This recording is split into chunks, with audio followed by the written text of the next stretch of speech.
So we're joined from Jackson by my friend, Maranda Joiner, author of the book A Lot Alike. I've got my copy right here. Brand strategist, Yeah. multimedia brand manager, you name it.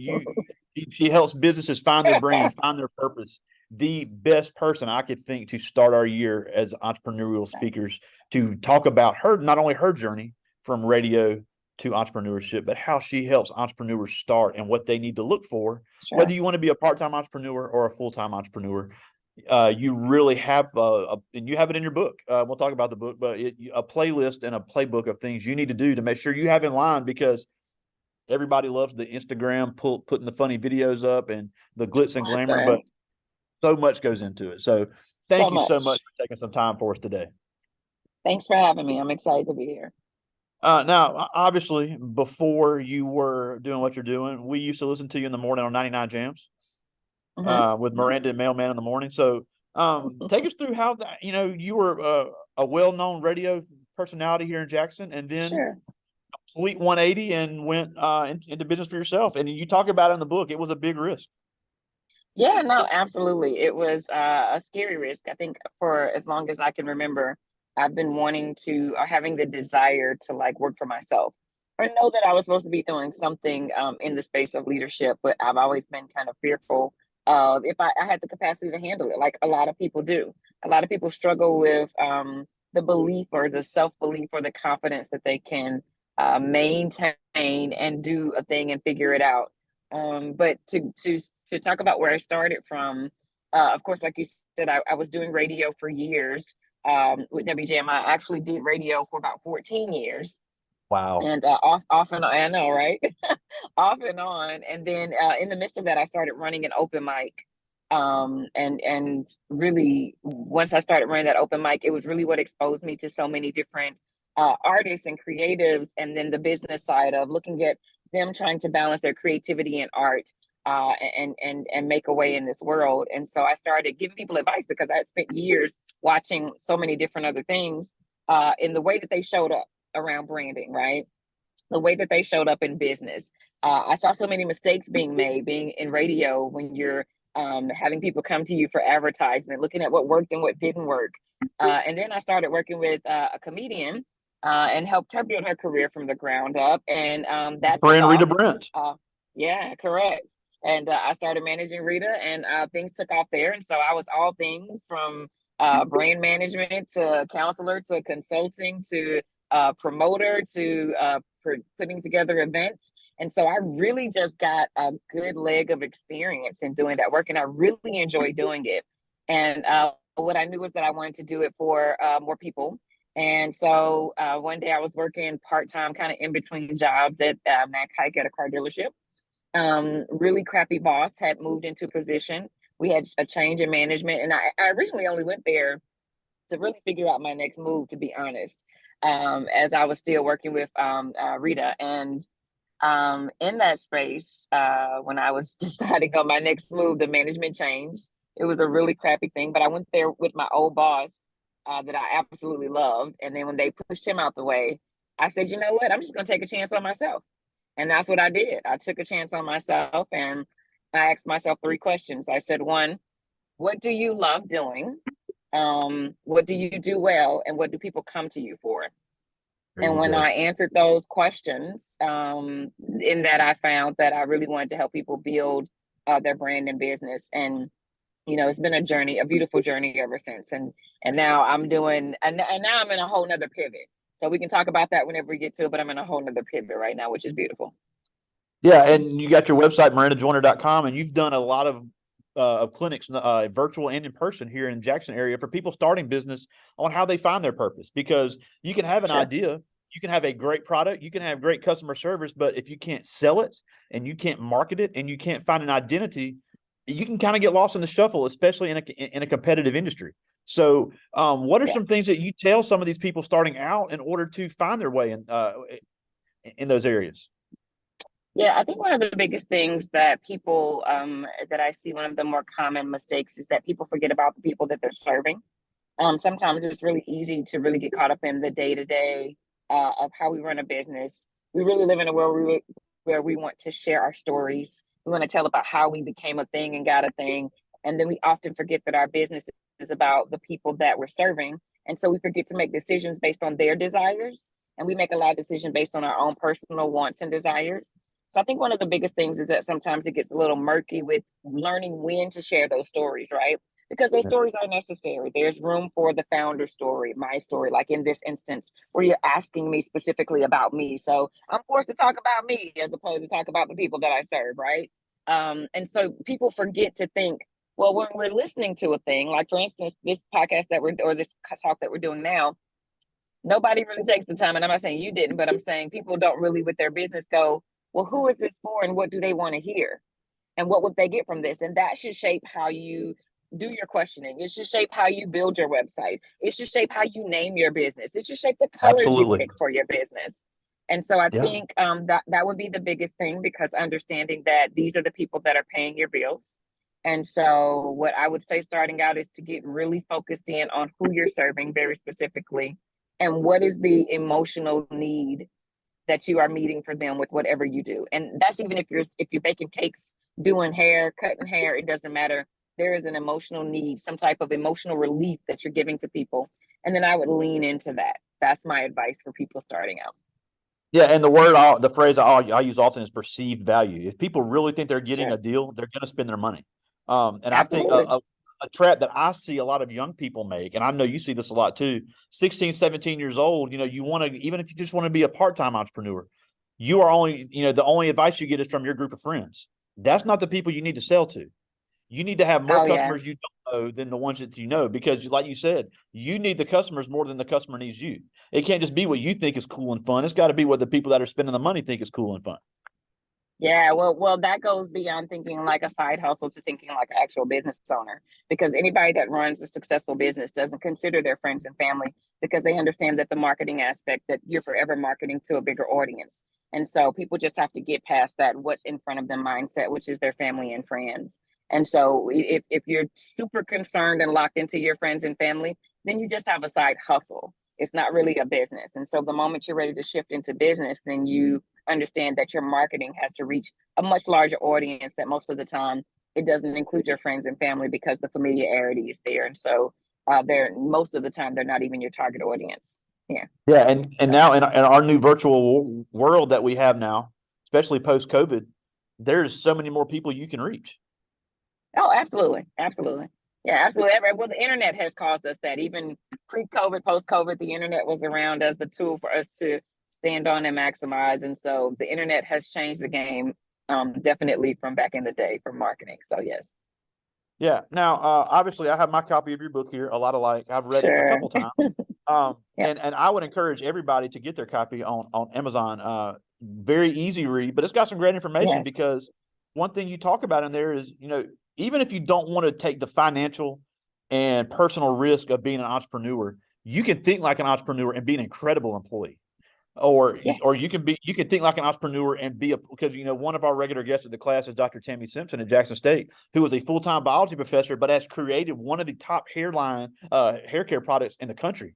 Hmm. So she could, you can still do both with that entrepreneurial mindset. And that's one thing you Sure. talk about in the Absolutely. book. So talk a little bit about how you got that idea to get people to change their mindset and get these business owners to change their mindset, because it really does begin before you do anything with all of that.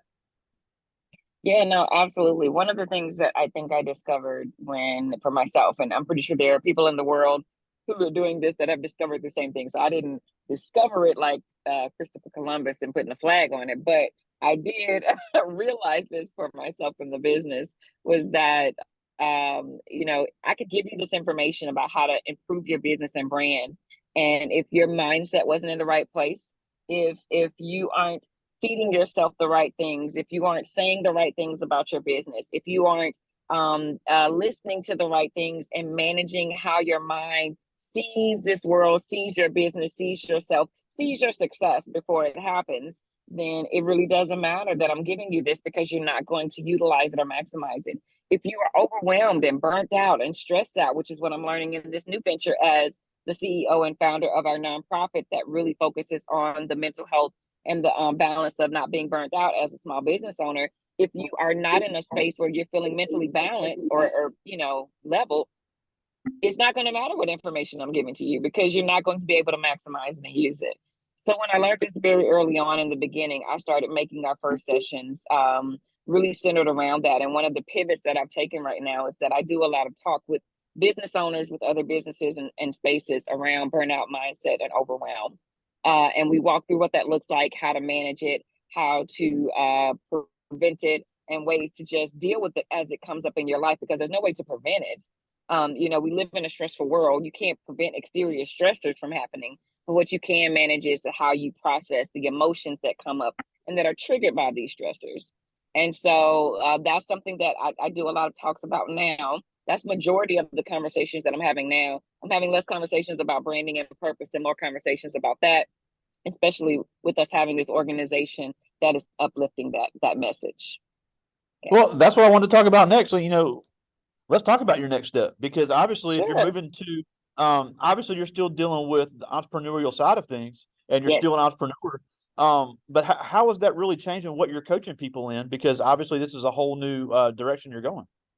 Yeah, no, absolutely. And so I would say that it is a pivot, but it is more so a progression because, like I said, when I was doing the branding, and I still do branding, and I still talk about branding and marketing, of course, because it's something that I'm very passionate about. How we show up, how we connect to people, what that messaging is. I really love it. And so I still do that from time to time. But what I will say is that 100% with the work that I was doing with the small business owners when we were talking about branding, I was addressing these things already. And so now what's happening is we're just enhancing that part and making that the forefront. And so recently, myself and Takia Williams, who is the co-founder of Mama Nature's Juice Bar, we co-founded a nonprofit called Succeed and Elevate. And our nonprofit is Wow. dedicated to helping small business owners tackle and manage burnout so that they can surpass that 5 year mark. We do that by creating community for them to have real conversations around things without feeling shamed, right? To have real conversations around your relationship with money, leadership, and just different things of that nature, to where they can feel safe, seen, and supported, so that they can grow from a place of, a lack of shame. Because typically, when you feel isolated, alone, and ashamed, you don't grow. You don't talk about it. You tend to uh, steer away from those conversations. And then sometimes what we find in this world is people puff themselves to be more together than they're not. And it does nobody any good. And you're still going home exhausted, burnt out, stressed out, and not getting any further ahead. So we do that by creating community, by connecting them to resources through our partnerships, and then also by personal and professional development. And it's been quite the adventure. We've had a lot of amazing partnerships and people that have attached to the work that we're doing. So it's been really good. Yeah, and even if it's not a mental health type thing, you can let one thing we're seeing now. There's more and more small businesses that are geared towards small businesses. It's not just the Absolutely. to consumer anymore. There are more because see a lot of businesses fail because they fall short in one area. When there's a small business that could help them with that, whether it's somebody that does Absolutely. independent books as far as finances, whether it's somebody that Yes. does design, the website designers, I encourage anybody that's starting a business to maybe find somebody else that can help you with things that you're weak in. Nobody knows that you're Yes. weak in more than you. And I think that's great that you guys are tackling that because not only does there's not a big market for it, but it's also something that small business owners need. Absolutely. 100%. I agree. But I do have some questions from the students, and these are really impressive. I love it. The first one is Christian Wolf, Hmm. and he's a senior, and he asked, how much time and focus did it go into writing your book? And do you see yourself writing another book? So yes. So to answer the last question, yes. I'm currently gearing up to outline and produce another book. And to answer this question about how much time and focus went into writing the first book, I think the stars were aligned. I think during COVID, a lot of people leaned into a lot of things because it really set the world down, right? And so we really had the ability to really laser focus in on on what we were wanting to do or projects we might have been putting off or things of that nature. And so what happened during COVID was I was wanting to figure out what the next thing was. And I said, okay, well, I need a book.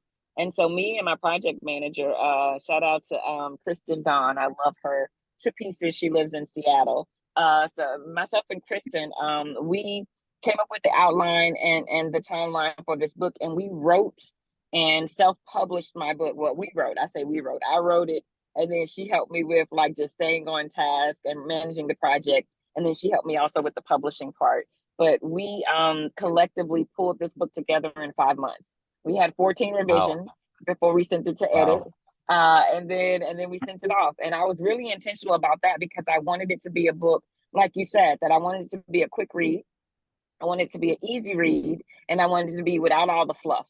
Because what I know as a business owner is just give me the information that I need. Don't give me all the extra. And I wanted it to be relatable. And so some Yeah. of the best feedback that I've gotten about the book has been that it feels like a warm hug, that it feels like I'm having a conversation with you sitting across from me at a coffee shop. And so I love that people are having that type of experience with the read. And so, yeah, it took Yeah. me about 5 months to actually write and self-publish. Yeah, and I would encourage anybody interested in starting a business to get their own copy because you have diagrams in there. If Yeah, it really is for any type of learner, any type of comprehender. If you're a person that needs to put things on paper, you have a way to do that. When you're coming up with a mission and yeah. vision and who you want to reach, it's all in the book. And like I said, I've got my copy right here. I I had to love get it. a shot I of that love so I it. can publish that. But a lot of light is it's such a great book, and I would encourage any of our young people seeing this later or any here with me now. It really is worth the investment, and it's given me some great advice just doing my side hustle. So it really is a great read. Thank you. I would, and I This just is want to put out there that 5 months is not normal. So give yourself grace. open door. This is America Jones. Her father is actually an entrepreneur who runs a trucking business up here in Madison County. She's a junior, Nice. and she asked, "What is the most difficult thing for you to do when you are trying to start your own business?" That's a great question. I think the most difficult thing that I have seen for people to do when they're starting their own business is, I would say, finding community and managing their time. So I think those are probably the two most challenging parts. I could name a few other ones, but I think top of the list, what we hear is time management. And then managing your mindset by getting around like-minded people who are focused on the things that you're focused on. And not like necessarily your exact business, but just has that drive and go and can be encouraging and inspiring and that you can have conversations with. I think overwhelmingly so, people struggle with once you work for corporate America is giving you the structure and your time frames, and so you have that structure to say I have to be at work at 8. I got to get off at this time, and this is when I go to lunch. And then when we shift into entrepreneurship, it's like we forget that that's a thing. And so we Yeah. start just letting time manage us instead of managing our time, instead of blocking off, instead of scheduling time to work on certain things. And I think the discipline around time management probably is the one of the bigger, less spoken challenges of entrepreneurship. Yeah, and I think you hear people say, "I want to be my own boss." That's great, but that means you got to do Sure. everything. It's hard to. Absolutely. Yeah, you can give yourself a day off, but at the beginning, you're going to get behind. And that's a Absolutely. great segue into this question.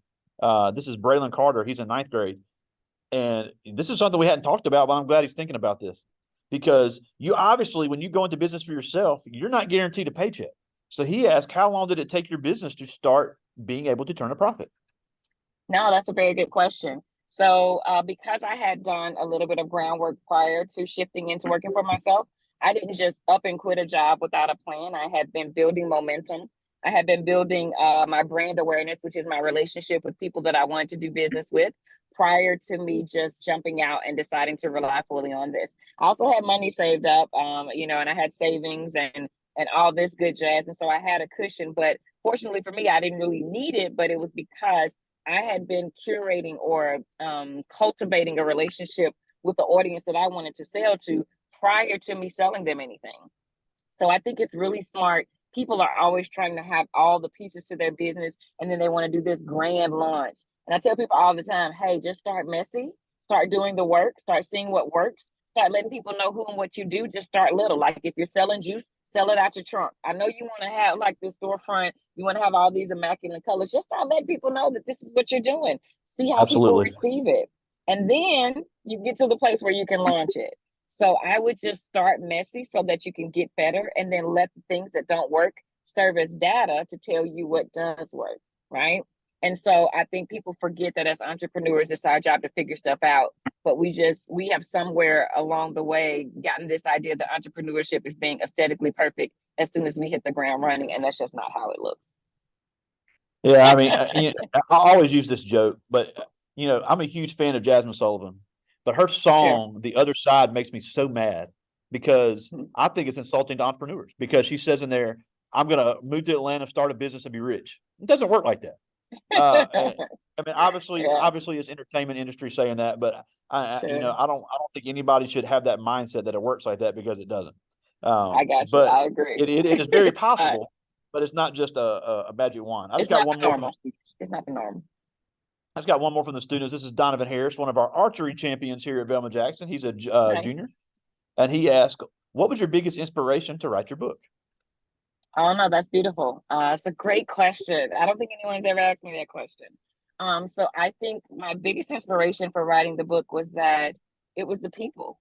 It was the people who needed it. It's like I said in the dedication in the beginning that I wrote this book with every entrepreneur and person that is starting their business and struggling to figure it out in mind.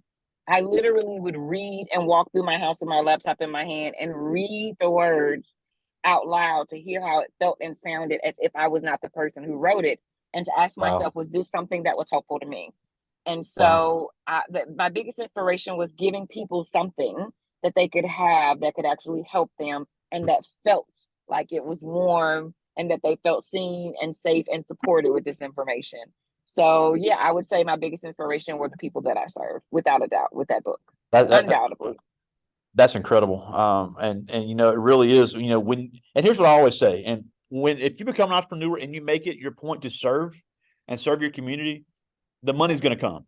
If you're just Absolutely. in it for the money, yeah, you can be successful, but you're not going to be as happy because if Yeah. you can really make a difference, we talk a lot about in this class about social entrepreneurship, where you can make a positive social change, a positive environmental change, and if you do all that and focus on that as well, it's amazing how much happier you are, how much happier your customers are, and then on top of that, you're making money and you don't even realize it.